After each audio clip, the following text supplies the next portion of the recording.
repeat everything I say right after I say it. Unpause it. Is on Google. Millennium Falcon? Is not on the Millennium Falcon.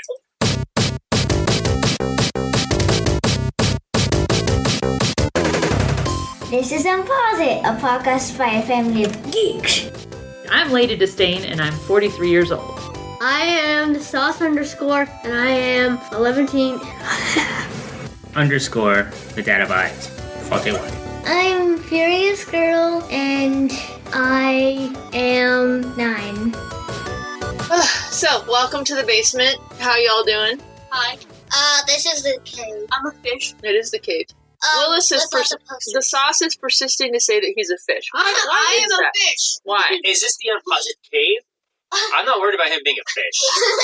They just won an Oscar for being a fish, so he can actually do well for things like that. Okay.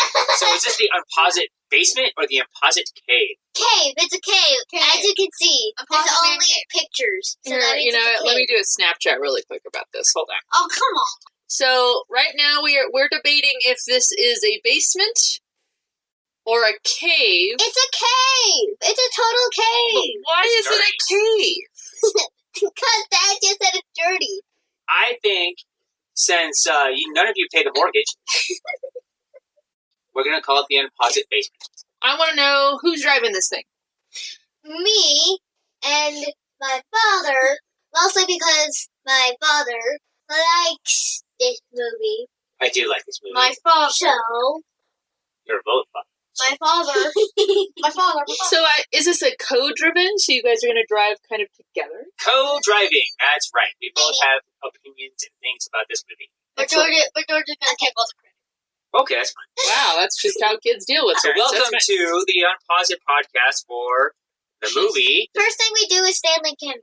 We are talking about Ant-Man, released July 17th, 2015. So you are correct. Hey! Oh, I thought for a second, I thought you said June 17th, which would have been, July a nice 17th. date for you. 2015, directed by Peyton Reed. Not Joss Whedon. Peyton Reed does a lot of comedy.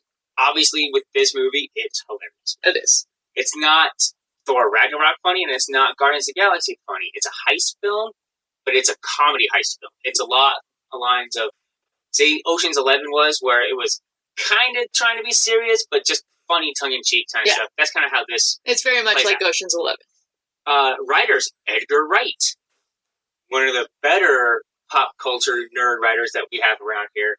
Screenplay and Joe Cornish.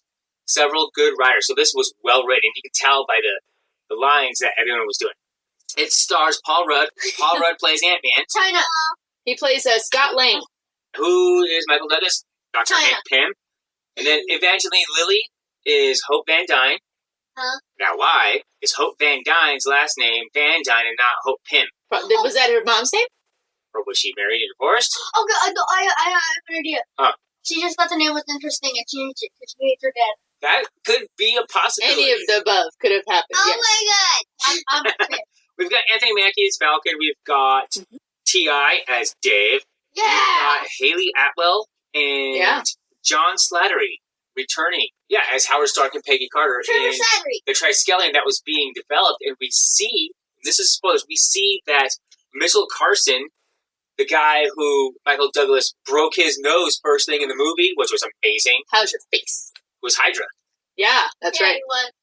And it's like Peggy and, Stark were like oblivious to it. It's like, what? Yep. So, but those are the movie specs. We have Ant-Man, Peyton Reed, director. He's also directing Ant-Man and the Wasp. Who you mentioned one of the kind of three sidekick people. Who are the other two? We have David Are you trying? Spanish You can Mexican spell guy. it. Dast Malchian. Wow, that's a mouthful. Yeah, he's the one that is, he's from America and he plays a Russian, so... Oh yeah, He didn't like he's the the one fit. that he's the one that we know is from The Dark Knight. He's the guy who's the schizophrenic, that Two-Face. That Two-Face kidnaps that the Joker turns Yeah, into his... but I remember him from that. But yeah, he's in this. Yeah, so he was in The Dark Knight. He's in The Dark Knight. And we will talk about this, I think, in our post-Infinity War wrap-up of Season 1 on Pause It. This is all owes its success to the success of The Dark Knight and that trilogy, because the well-received critical acclaim of that allowed this to become mainstream. Yeah. But Michael Pena, who steals the movie, He's really good. they changed him in the movie, and he has all these flashbacks. Oh, too many details. So yeah, those are the 3 sidekicks on there. The imbeciles, or whatever he calls them. Hank Pym does. Kind of like the Warriors 3.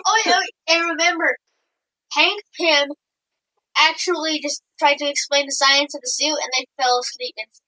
That was Hope. That was Hope. That's what Hope said, but Yeah, Hope said it. that Hank did. Okay, Stanley cameo. All right. Stan Lee cameo. Because now, let's preface this. The Stan Lee cameo is at the end.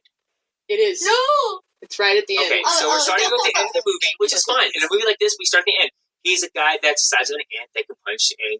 Not Stan Lee. You're talking about Ant-Man. Right. We're talking So, about Stanley. we're talking about the Stan Lee cameo in a movie about a guy that can shrink down to the size of an ant. And one punch can be a bullet to the nose. That's right. So, I go first. It's 18 out of 27. can you describe the Stan Lee cameo? No. It's out of 10. Come on. What's the Stan... No, wait. Back up. What is the Stan Lee cameo? What is he The saying? Stan Lee cameo is... What does he say? Crazy stupid fine. Crazy stupid. Crazy, stupid, fine. Crazy, crazy. He's a bartender. So that's one of the things we were talking about with Michael Pena is the flashback scenes where he's recounting what was Lip syncs. happening, and they had the actors then do his version of it, which wasn't originally the plan, but he was doing so well. They put that in there during the production. You know what it was like? And this, all the adults hopefully will get this. It's like drunk history. It's like someone is doing a voiceover, and the actors in it who are acting out what they're describing are basically just lip syncing to that voiceover, and it's hilarious. For you kids, all you listening at home, sit down by the fire, listen to your uncle to dad abides. Drunk History is a really funny comedy show, taking some historical facts, getting a celebrity inebriated on the libation of their choice, and then reading a script about the historical facts. Yes. It's hilarious. And it's actors, for some of them very well known, who are basically lip syncing what they're saying, and it's very funny. But that's what that made me think of. Cool. Stan Lee was saying in that voiceover, it's the second one we've seen in the movie, and it's within the last 5 minutes, and it's like he's playing this bartender, and he's like, this other guy says, hey, see that? Isn't that girl I'm with? Is she crazy, stupid, fine? And Stan Lee goes, yeah, crazy, stupid, fine. No, And it's all Luis's voice doing it. okay. You have to say it like Stan Lee said it. Crazy. But that's how Luis says it. Okay, so now after the Stan Lee cameo, the Can Lee Stameo, we will go on to what? But what is your thoughts? She's rated at 18 out of 27. So what is it out of 10 then? Give us an out of 10. I don't know. Well, do the math. Let's go. 7. It's 18 out of 27. That's over half, I think. It's not very much. It'd probably be more like a 5.5 out of 10. Yeah, exactly. Did you like it or not like it? We don't know what 18 out of 27 means. It was a hat. Okay. Okay, so it's 5 out of 10. All right. You tell us who's next to rate that thing. The fish. Okay, so I rated it Did you like it or not like it? 8.7 out You liked it. Good. 15. I liked it. I thought it was a 10. 10. It was directly... We're co-driving, so I'm going next, and then I'm going to take the next thing. Oh. I give it a 10 out of 10 because it was so good. It was the perfect Stanley cameo where he's saying something, but it's not him, and he's just like, oh, where's Stanley? Oh, there he is. Yep. It's awesome. I also give it a 10 out of 10. I couldn't... There's nothing wrong with it. It's hilarious. It's like, there he is! And it's a great part, and it's, it actually teases Spider-Man in the Marvel Universe, because when this was being produced, Homecoming and Spider-Man and Civil War wasn't exactly 100% announced and known at that point. Mm-hmm. So, kind of cool things there. We're going to go on to some of our favorite lines, because this is what we're doing, because Luis, this movie had some great lines. And Had some movies. great and moments and scenes. scenes that were just, it all ties together. We're going to start with the fish. He's actually the sauce. Don't let him fool you. Hey, Can't change The your fish is handle, over. bro. start with the He's sauce. not. He's just called. He is a fish. Give I us- am a fish. Give us your favorite lines and scenes. Come on, fish sauce. Okay, so my first favorite scene. He goes to his child's birthday party. Gives her this little toy. It's supposed to be a teddy bear. Actually, it's supposed to be a rabbit, I think, because it has 2 ears. But its face is just all like... It's a mangled, crazy rabbit. Yes, with the, like, red eyes and It's got sharp fangs. teeth and, like, you're my bestest friend. And that's actually how it did. I don't care if you don't understand. It's exactly how it did. No, that's fine. That's And totally fine. also, Butthead. Oh, Butthead. yeah. Yeah, thanks for censoring it. Okay, you say We it. censored it. Okay, you say it. You You just say it. I said that. You said that. It's not a bad word. I said that.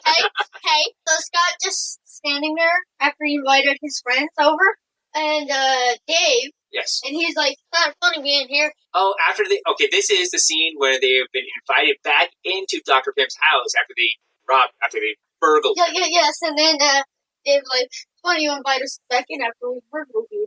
Right. And Hank says, "I let you burgle me," and then Dave says, "Well, we'll get there. I let you let me burgle." Well, you say, let you. Right. Any other favorite scenes and parts, Sauce? Oh, okay. Yes, one more. One more. Well, same scene. When Scott is talking to Hope, Hope's like, this dude got arrested for stealing a smoothie machine. And then, well, yeah, and says two smoothies. All right, Curious Girl, let's give us some favorite lines and scenes. Yay. So it's the same as Willis's first one, with the rabbit bunny thing, and, I'm going to be the voice of the girl. He's so ugly! I love him! It's true. And then, also same as Willis's, I can't remember his name, but, it's the dude who got arrested for stealing two smoothie machines. Oh, yeah, Luis. Luis. Yeah, Luis. And, he said, your girlfriend is really hot. It's like, I'm nervous. His girlfriend's really hot. It makes me even more nervous. He gets all flustered. It's so funny. Any other favorite scenes and lines? I've got a few. This one might be stealing from you. Baskin Robbins always finds out, bro. Yeah! Well, We I'm actually surprised he kids didn't even throw at that because, and then the manager is like, Baskin Baskin Robbins always. always finds out. And then Luis is like, Baskin Robbins always finds out. I thought about trying to get in touch with the Baskin Robbins, going to record this there, but that would have been like the worst sound ever because it would have been ricocheting off all the walls and tile floor. And Yeah. so maybe we'll go get some Baskin Robbins in homage. Love the lip sync edits. Love the there's both series of that one at the beginning, kind of toward the first act, and then one at the very end. I really love the whole first time Scott tries on the suit. Just his intro to it, and he's like, "Oh my gosh, what is happening?" And he's like trying to just stomach the fact that he's tiny, and he's going through all this, exploration of that. And then I want to make a point here too. We were talking with someone today who was saying that, like, another Avengers movie, Guardians of the Galaxy, well, the language in there, and I'm like, you know what? The language is pretty much the same in this movie. Different feel. Yeah. I think there's a little bit more dirty sexual jokes. In Guardians, A little yes. lowbrow sexual jokes in Guardians. Yeah. We let our kids watch it because they hate that right now. Oh my gosh, you're so mean. It's true. Because the other line I really like is like, it's like, I'm ready to turn your life around. It's like, yes, I am so ready. I am done breaking in places and stealing. What do you want me to do? I need you to break in a place and steal some. He's like, all right then. And so I really like that delivery of that was great. Right. What about you? I liked it a lot. Howard Stark, keep your ass full size. We want to see him do when he has a suit on. So it started off like that, where it was serious because we see that we now know, as long as you've seen Winter Soldier and Age of Ultron, you don't have to see Age of Ultron, as long as you've seen Winter Soldier and know that Hydra was in S.H.I.E.L.D. the entire time, and that 2/3 of the 3 people that were confronting Hank, or Hank was confronting, were S.H.I.E.L.D., Yeah. 1/3 was Hydra. Mm-hmm. Once you figure that out, you can kind of see that it's actually a pretty serious thing. There's a spy in there. He's trying to destroy the world, really, with this, Hank Pym particle. I do like Falcon. I really appreciate it. Cap, it means a lot to me that if Cap never finds out about this, things like that. A couple of other lines that I really, really liked were real small little things. And more of the favorite scenes and lines is when, before they go into their final robbery plan to destroy the Yellow Jacket suit, which was going to be purchased by ex-Hydra to take over the world, basically, he goes and visits his daughter. Mm-hmm. Yeah. And he sees her because he had to, because he was like, may never come back. He was doing this on purpose. I thought that the scenes of Michael Douglas being overly protective and emotional were spot on.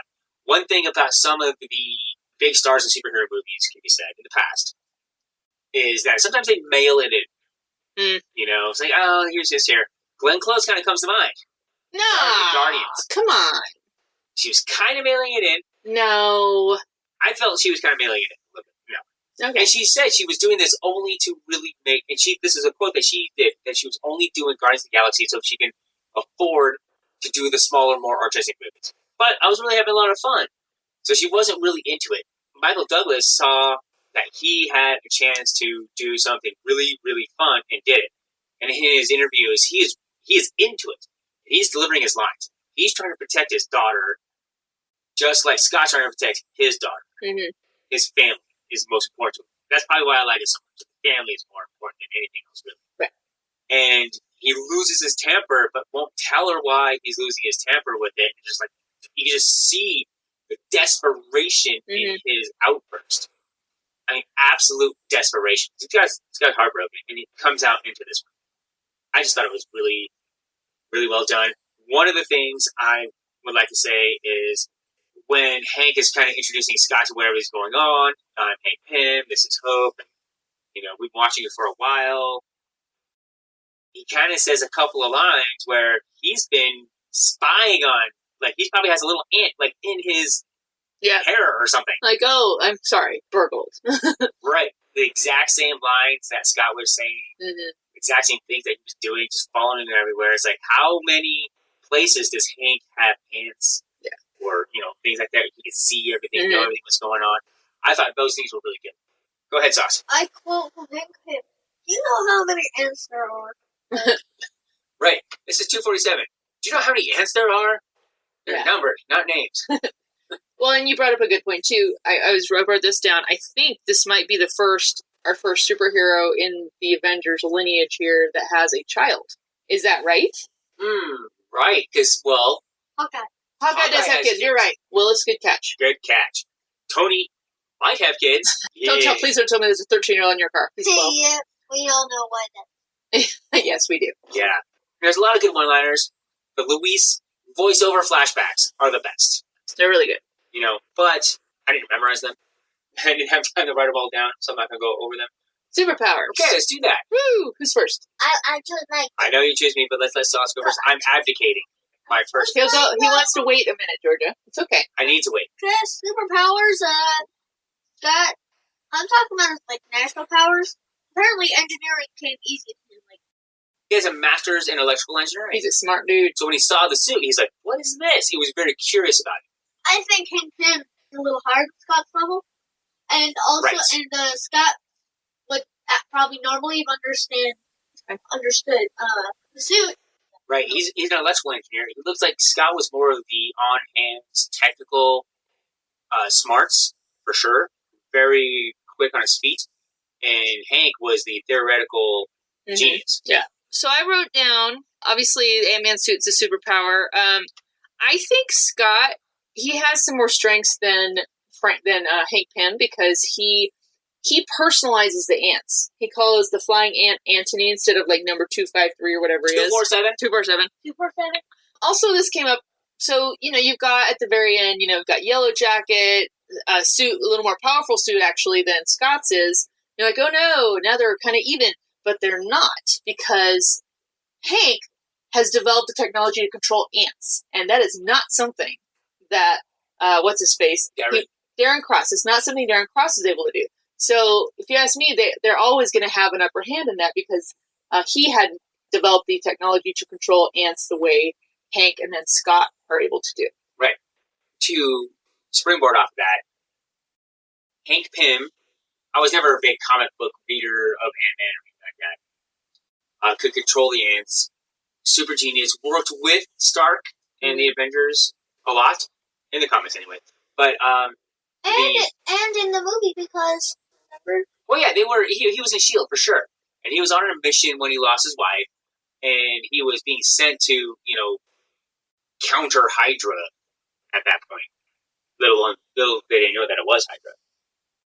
But I agree that Scott's superpower in the suit is a lot like Iron Man's, of course. Right? Mhm. It's a suit, so you better suit up. Even Cap says it at one point and everything. But he also has very physically fit parkour abilities. Mm-hmm. Like I said, can think on his feet. He's quick intellectually, I would say.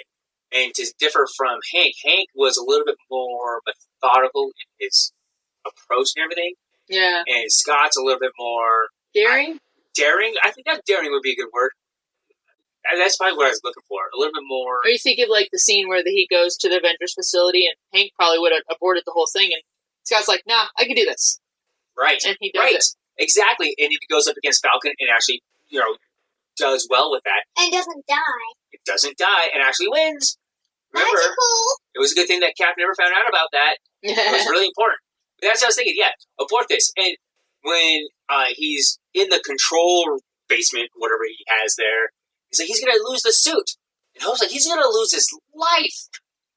He's kind of lost track of what's really important. Yeah. Because he lost something so important to him. He's kind of lost his way. Yeah. And Scott is only doing this because he knows what's important in his life. That's his daughter and his family. That's right. So they're coming from two opposite ways, and they're going to intersect.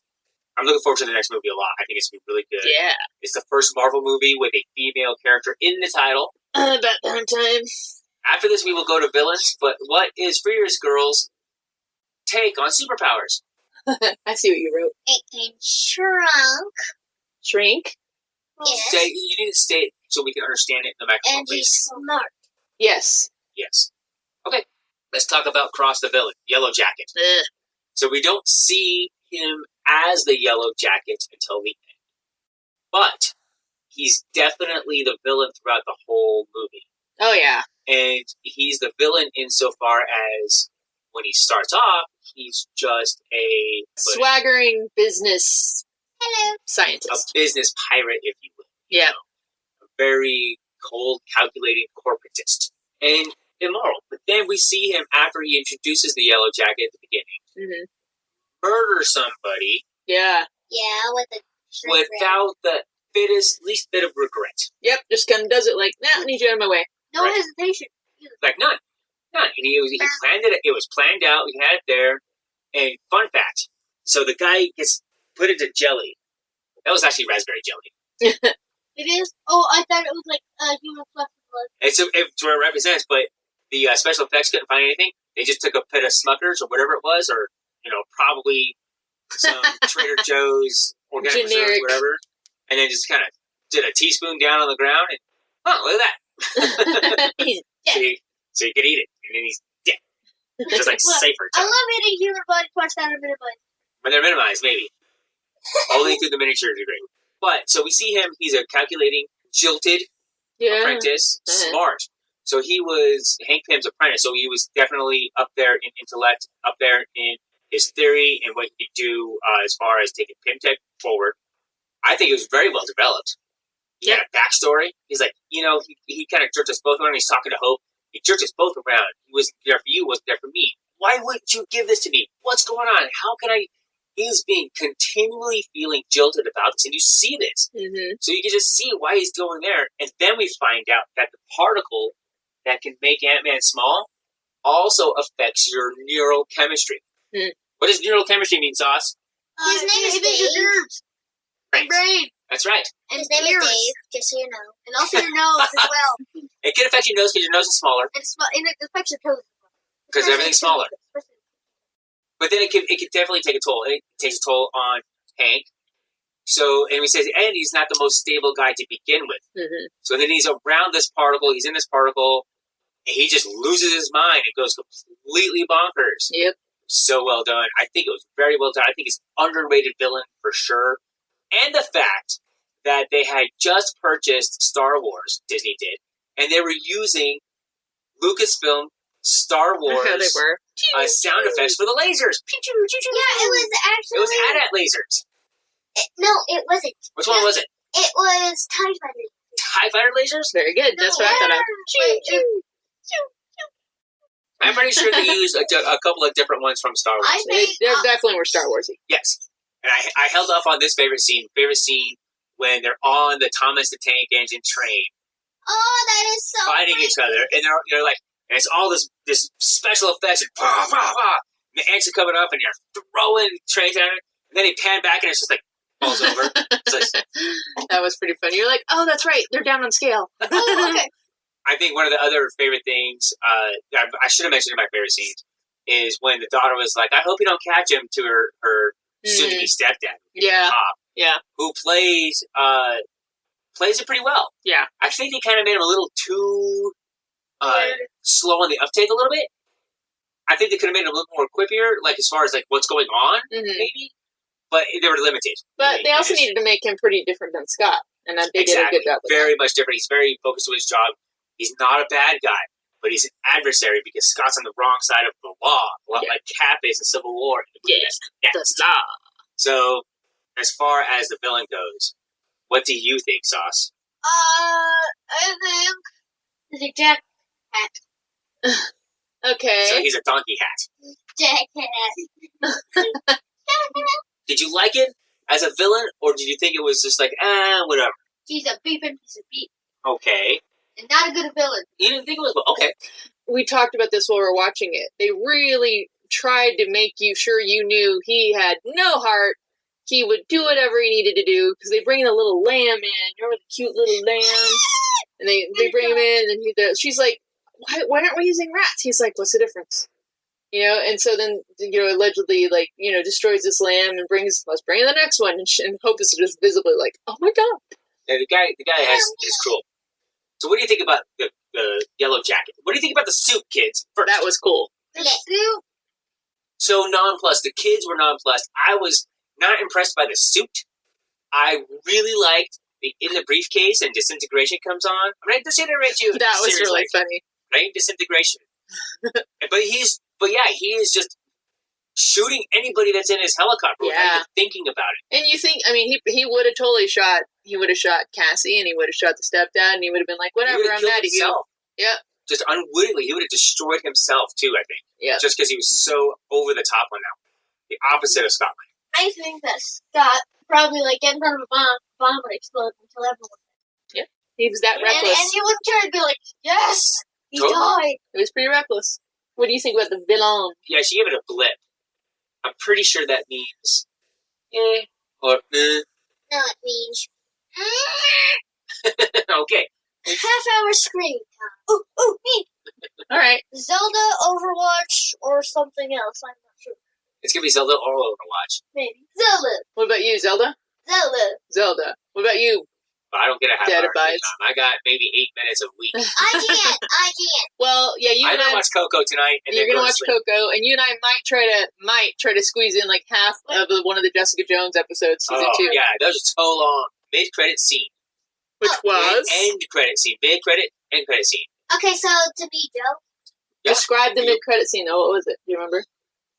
No, but I know what I gave it. 9 out of 10. So, mid-credit scene was when Hank takes Hope down to the basement to a secret compartment. He apparently had Oh, share. yeah, that's what it was. And then the end was... Wait a minute. We're still doing mid-credit. We're just mid-credits. Mid-credits. So, and then he shows her the Wasp outfit, the Wasp suit, which he's basically saying, he's green-lighting finally that Her she own can suit. go and have her own suit and do adventures. What?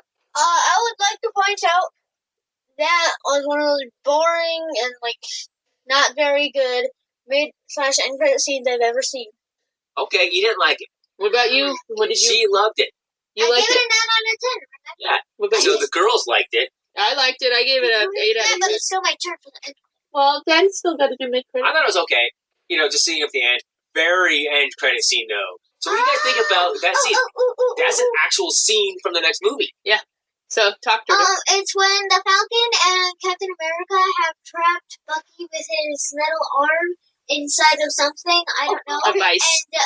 And they talk and things, and then there's the scene of the next movie, Civil War, that Dave will be driving, and I gave it an OMG. What did you think about the end scene? The very end scene. Not the mid scene, the end scene. Bucky. I think that was pretty cool, since it was an actual scene from the next movie, and I'd like to point out that was a whole few engines on top of Bucky's arm. It was a giant industrial press. You guys haven't seen the original Terminator, but that's kind of what that was. It was something to crush metal into flat. And he was just holding his arm there. Yep. Holding him there is basically what it was. And he needed a giant, probably 50-ton press. Yep. Just to hold him down. Yeah, probably. So I really liked it. I really liked both of them. I thought the middle one was just okay. End one was amazing. And the fact that it was an actual scene from it, we started seeing that. We see it again in Doctor Strange, where it's just a scene from the next movie. Yep.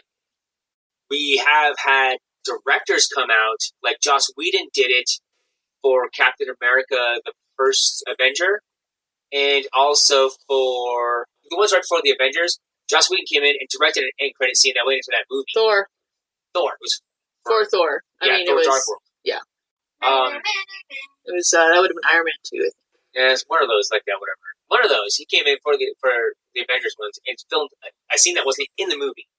This one, they're able to take a scene that's being filmed and just tag it onto the end without having to add something different to it because they're all just being more linear. Yeah. Same thing happened with Taika Waititi for Thor Ragnarok. So definitely a really good deal. Overall rating. Oh, yay! I have He has you to to do it. measure, but you're going to drive. 9 out of 10. Teaspoons of raspberry jam. Oh, That's why I made sure I said the trivia. gotcha. I gave it That's the data bites, by the way. out of bites, 9 out of 10 teaspoons of raspberry jam. Wow. Okay. Jeff? I gave it a 7 out of 10 teaspoons of raspberry jam. And finally, Dave. I give it We're going to call that an 8. Zero, We're gonna round that to 8, 1. which is rounded to 8. 3.1. Anyways, Just go. 261.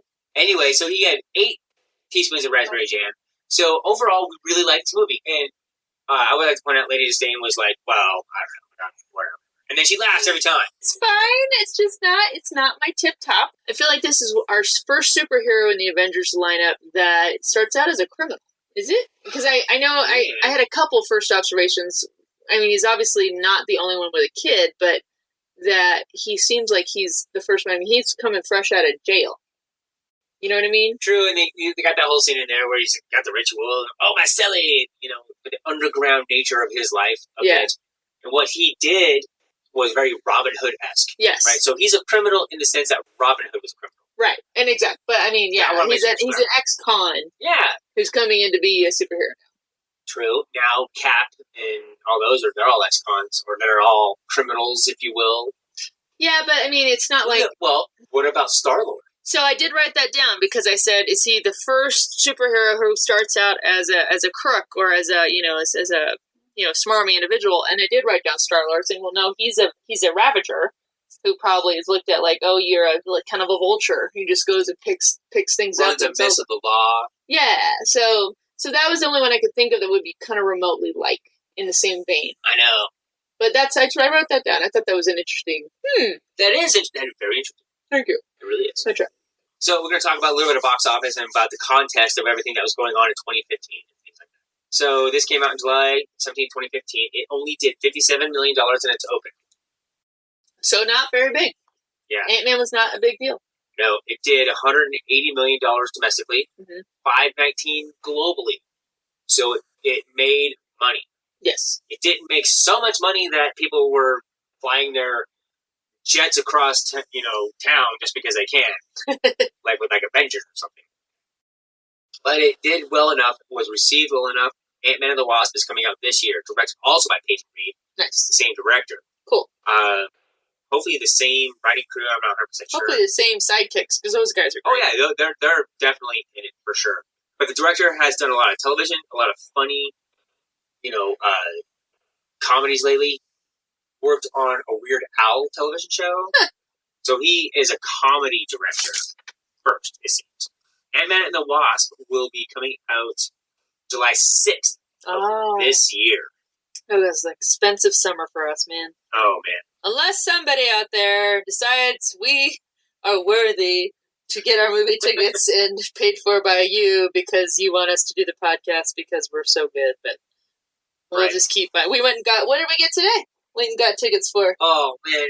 We just dropped $60 on Infinity War for 4 tickets, non-3D, matinee prices. Yep, that was for the 4 of us. We actually, Dad Abides and I, Lady Disdain, are going to go see it the night before by ourselves And then we're going to record the podcast the next day after seeing that movie with the kids, and we're going to get that going. Alamo Draft House can't take kids after a certain time. No kids under 6. Our kids are over 6. But during the first show of the day, kids were, allowed. Yeah. That might be our next one that we do big one. Was way less expensive. Yeah. And you don't have 17 previews. No ads. Yep. It's a better environment. The seats do not recline. Keeps you awake and involved in the movie. Next movie we are going to be reviewing is an old movie that came out a while back called Captain America Civil War. Woohoo! One of the best cinematic Marvel Universe movies. It's going to be high up on there. Also, until Infinity War comes out, the longest movie. That's right. So we're going to have to take naps and then watch it. I know for everybody who's going to go see Infinity War, I hope you're training your bladder ahead of time so that you don't have to get up and go to the bathroom. That's honestly why we're going to see it first for the kids, because if in case they need to go to the restroom while we're in the viewing with them, we can say, okay, here's what you missed. We have to say, too, when this movie first came out, our daughter looked very similar to Cassie's character because she was missing her front teeth. So we're like, it's like Georgia. Oh, a little bit. It was very similar. Well, thank you for listening, and don't forget to subscribe to us on iTunes, Stitcher, or Google Play. We would love it if you'd leave a review there because that helps people find the podcast and also lets us know what you think. And remember, you can visit us at unpause.com. You can mail us at P.O. Box 1343, Englewood, Colorado, 80150.